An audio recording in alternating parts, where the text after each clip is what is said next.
Hello, this is FMN Broadcasting Live today. We have a special dead famous guest starring Live here at our own studios. The one, the only, Napoleon Bonaparte. Thank you, Joel.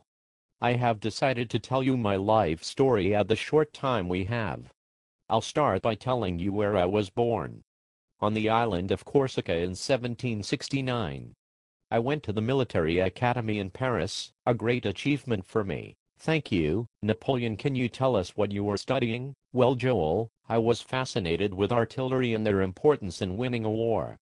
In a matter of fact, I was promoted to a major in the army when I was 21 for successfully defending a castle during the French Revolution with artillery. That's very interesting. When French people who didn't want a monarch government swarmed where the king lived, another French general remembered me, and I got appointed to oversee the defense of the palace.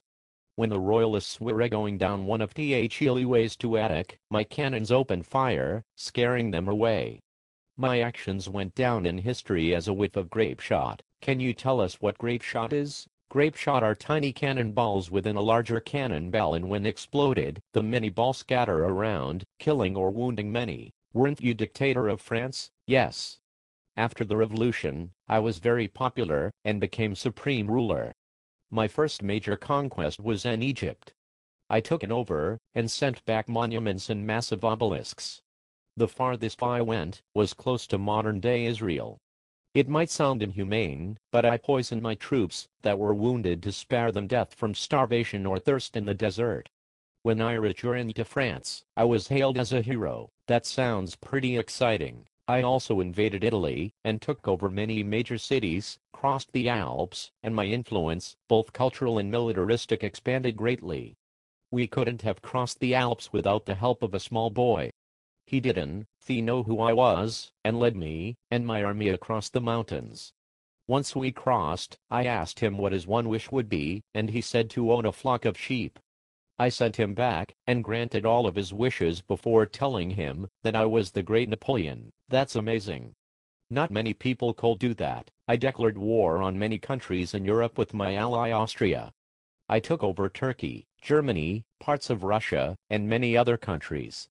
I was bogged down in Russia at the gates of Moscow, and many soldiers died when Russian Cossacks cut us down. Of the 600,000 people I set out with, 500,000 perished. That's terrible. I was exiled to a small island 10 miles from the French coast. I made a raft and went back.